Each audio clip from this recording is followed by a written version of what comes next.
Hello viewers and welcome to Review Information. In this video I will show you how to change profile background in Imo.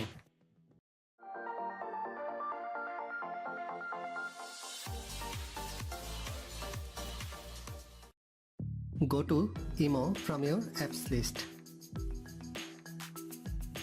Tap on your profile icon from the top left corner. Now tap on your profile picture. Tap on the edit button from the top right corner. In this page you will find an option background. Tap on this. You can choose any photo from your gallery or you can choose this default color.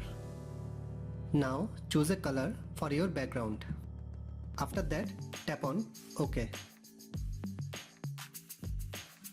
That's it. Your profile background color is changed. In this way you can change profile background in Imo. Thanks for watching. Hope you guys enjoyed my video. Please subscribe my channel for more videos. Goodbye.